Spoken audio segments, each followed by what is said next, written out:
It's a real honor to introduce to you tonight a great hero of Oregon and the United States of America, Steve Novick.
Well, my friends, we thought we were going to stick it to the man. But in the end, as usual, the man stuck it to us.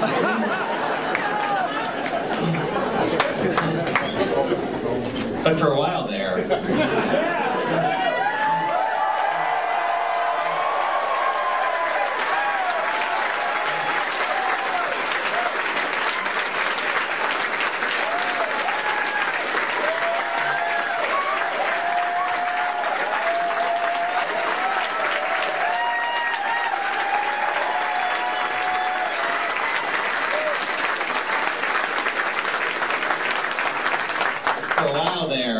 it looked like we had the man on the run and on the ropes. Look at what they had to throw at us. They had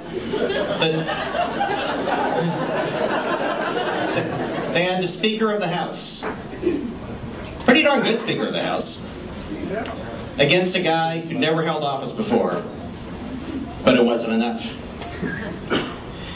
They had the backing of the state Democratic establishment, and it wasn't enough. They had the backing of most, though I'm proud to say not all, of the progressive organizations in the state, and it wasn't enough. They had hundreds of thousands of dollars of out-of-state money funneled to them by the national powers that be, and it wasn't enough. Our opponent mortgaged one of his houses, and it wasn't enough. And then the national powers that be spent hundreds of thousands of dollars of their own money on TV advertising and phone calls in the last 2 weeks. The last days of this campaign reminded me of nothing so much as the last scene in Butch Cassidy and the Sundance Kid.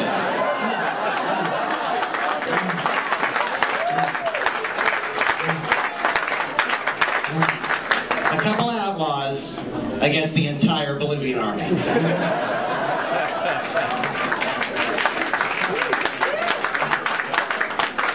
But now, we've heard the endless rattle of gunfire, and the movie's over.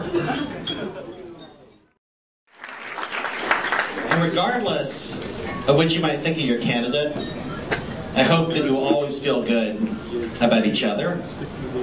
A campaign like this, an underdog campaign, is by definition a self-selecting community. You didn't join this campaign out of resignation because it was the obvious thing to do. You joined this campaign because you wanted to be part of a group of like-minded people. If you look back at some of the inspirational losing campaigns in history,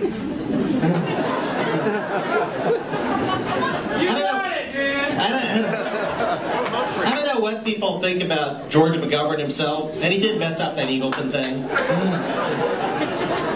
But it was a great thing for millions of Americans to find out that lots of others thought the way they did.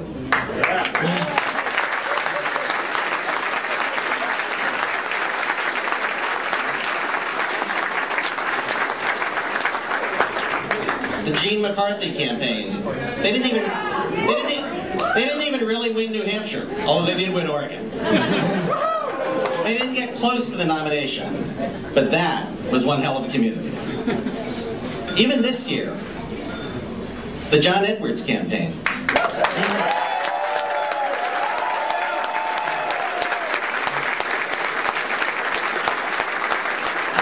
I'm still meeting people and they ask who I'm for and I say, well, I was for Edwards, and they say, me too. And it gives you a special bond. Even if you think it's kind of crazy for a populist to have a 28,000 square foot house. You have a special bond with the other populists who supported the guy who had a 28,000 square foot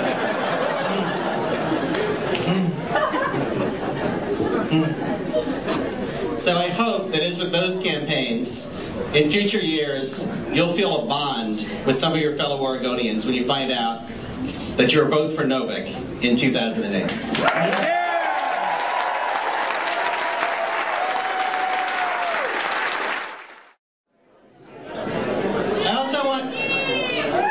I want to thank you for all that you've done, and for one thing that many of you weren't aware that you were doing. A year ago, my family lost my baby brother, who is the smartest and funniest and warmest human being who ever lived. And I don't know if my family could have gotten through the past year if we hadn't had you to lift us up. So I thank you. And if he were here, he would say that we've all got to get working on the next campaign. There you go.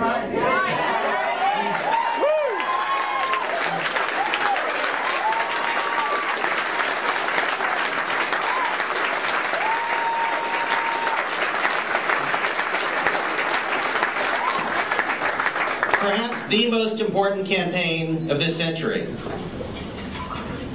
The Earl Blumenauer for Secretary of Transportation campaign.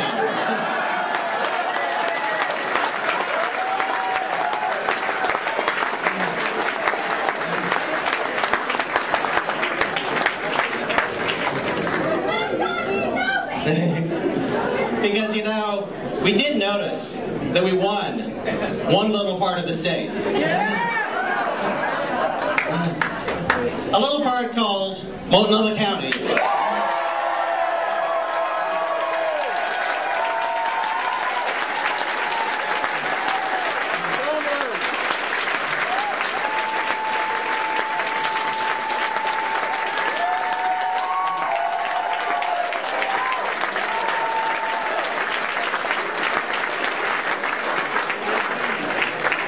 And a little city called Portland.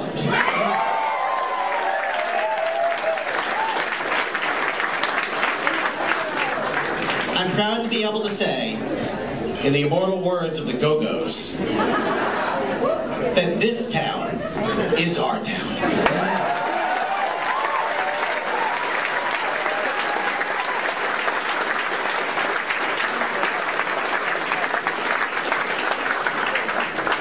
Thank you all very, very much.